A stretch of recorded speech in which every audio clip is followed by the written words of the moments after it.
8월의 초하루입니다. 2023년의 8번째 달을 맞이했습니다. 하나님께서 이 달도 우리 모든 성도들의 삶에 은혜와 평강 그리고 무더위 속에 강건함의 복을 더하여 주시기를 주님의 이름으로 축원합니다. 바울과 실라는 빌립보를 떠나 데살로니가에서 복음 사역을 계속 이어나아갑니다. 데살로니가는 마게도냐 지역의 행정 수도로 로마의 총독 관저가 있는 큰 도시였습니다. 유대인의 회당도 있었습니다. 바울이 이방 도시에서 선교하는 방식은 일정했습니다. 먼저는 유대인의 회당부터 찾아갔습니다. 복음을 전할 때에 유대인을 복음에서 배제하고자 함은 아니기 때문입니다. 바울은 회당에서 3주간 안식일에 말씀을 전하며 구약에 예언된 메시아 그리스도가 곧 예수님임을 전하였습니다. 복음이 증거되자 데살로니가에 있는 사람들에게 두 가지 반응이 일어났습니다. 먼저는 복음을 듣고 예수님을 영접한 사람들입니다. 회당에 출입하던 이방인들, 즉 경건한 헬라인과 귀부인들입니다. 그러나 복음을 듣고 적대적인 반응을 하는 사람들도 있었습니다. 바로 유대인들입니다. 이들은 복음을 반대하며 불량배들을 동원해 거짓말로 협박까지 하며 소동을 일으켰습니다. 자신들이 십자가 처형에 내몰았던 예수가 곧 메시아 그리스도라는 사실을 인정할 수 없었기 때문입니다. 이들 무리로 인해 바울 일행의 사역을 돕던 야손과 그 성도들도 함께 어려움을 당합니다.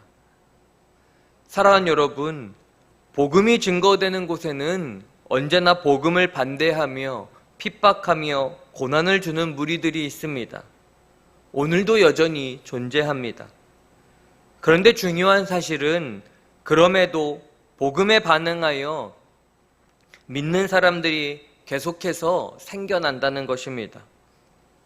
그렇게 우리가 알아야 하는 것은 복음이 전파되는 곳에는 두 가지 반응, 복음을 받아들이는 사람과 그렇지 않고 반대하는 사람이 분명히 존재한다는 사실입니다.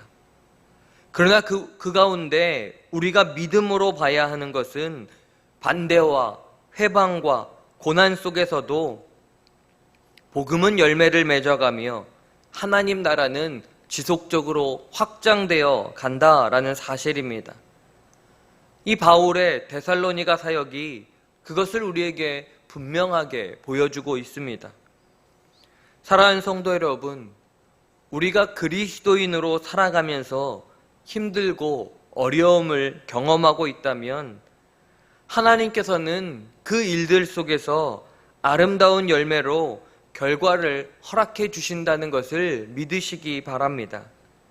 우리 눈에 보이는 것은 끝이 보이지 않는 어려움과 고난처럼 느껴지겠지만 하나님께서는 바울의 전도 여행 곳곳에서 준비해 두신 동역자들과 열매들을 맺혀가게 했음을 우리는 바라봐야 할 것입니다.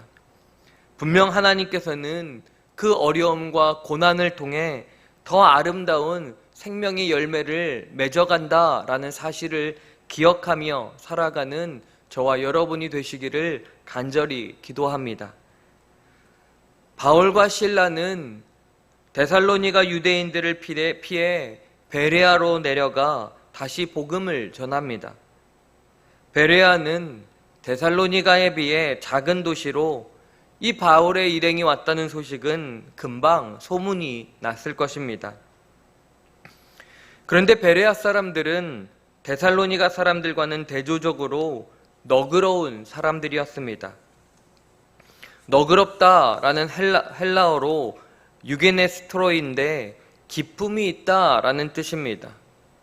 또한 그들은 복음을 편견 없이 간절함으로 들었는데 간절함의 헬라어는 프로디메아스로 준비되어 있다라는 뜻입니다.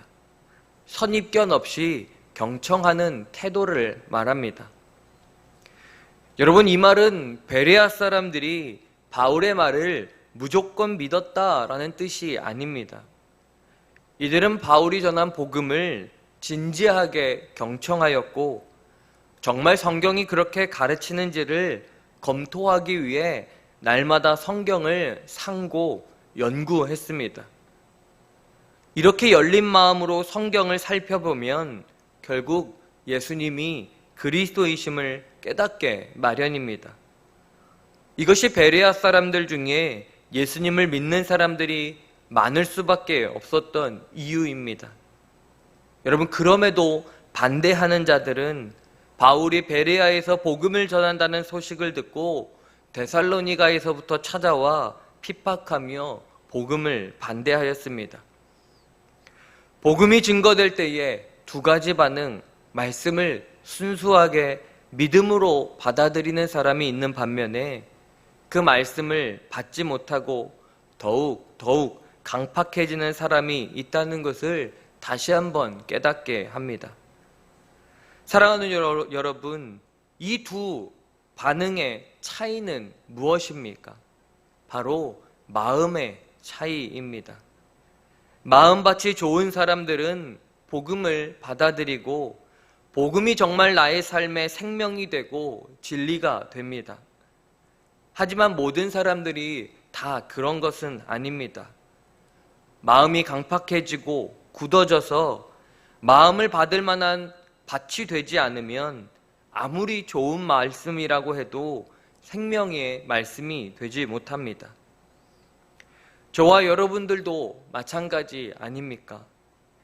우리에게 말씀이 꿀송이보다 더 달 때도 있지만 때로는 무미건조한 말씀으로 들릴 때도 있습니다. 중요한 것은 무엇입니까? 바로 마음의 차이입니다. 그렇게 우리가 항상 베레아 사람들처럼 마음의 밭이 말씀을 받을 만한 마음이 되어야 합니다.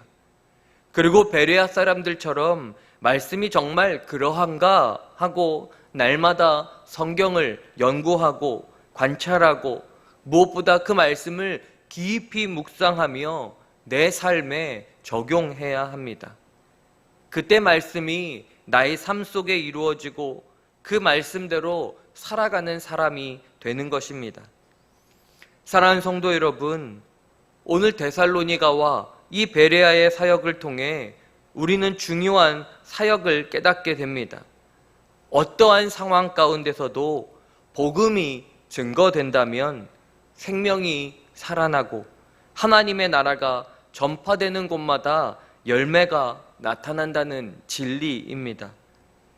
저와 여러분의 삶의 현장에서 우리가 기도하며 복음을 전파하며 살아간다면 분명히 생명의 열매가 나타나고 선한 결과가 나타나게 될 것입니다. 이 복음의 일을 시작하신 분이신 하나님께서 분명히 저와 여러분 안에서 열매를 맺게 하실 것입니다. 간절히 소망하기는 저와 여러분의 복음 전파의 삶을 통해 무엇보다도 하나님과 동행하며 복음의 열매를 풍성하게 맺어가시는 오늘 이 하루, 무엇보다 이 8월의 한 달이 되시기를 주님의 이름으로 축원합니다. 기도하시겠습니다. 하나님 아버지, 바울이 어떤 상황과 환경 속에서도 복음을 전파했을 때 열매 맺게 하시고 구원의 역사를 이루어 주셨던 것처럼 8월을 살아가는 우리 모든 성도들의 삶 속에서도 하나님과 동행하며 기쁘게 복음을 전하게 하시고 복음의 열매, 생명의 열매를 맺어가는 삶이 되도록 하나님의 능력으로 인도하여 주시옵소서. 8월을 맞이하며 새로운 소망으로 나아가는 교우들을 기억하여 주시고 영육간의 연약한 환우들에게는 치유를, 무더위 가운데 쉼의 시간을 갖는 이들에게는 회복을, 방학 가운데 있는 우리 교회 학교 어린이들과 학생들에게는 지혜와 명철을, 직장과 사업 가운데 있는 자들에게는 사명과 소명을 주셔서 모든 삶의 자리에서 하나님이 기뻐하시는 열매를 맺어가는 한 달이 되게 하여 주시옵소서. 감사의 예물과 1000번째 예물을 주님께 드립니다.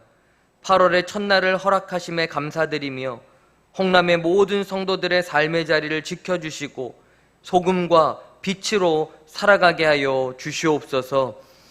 이제는 우리를 위한 메시아 그리스도 구원자로 오신 예수 그리스도의 은혜와 복음으로 죽음에서 생명으로 열매 맺게 하시는 하나님의 사랑하심과 어떤 상황과 환경 속에서도 복음을 전파할 수 있도록 힘과 능력 주시는 성령님의 인도하심이 새로운 8월을 맞이하며 새로운 길을 걸어가는 모든 성도들 머리 위에 이제로부터 영원까지 함께 하시기를 간절히 축원하옵나이다.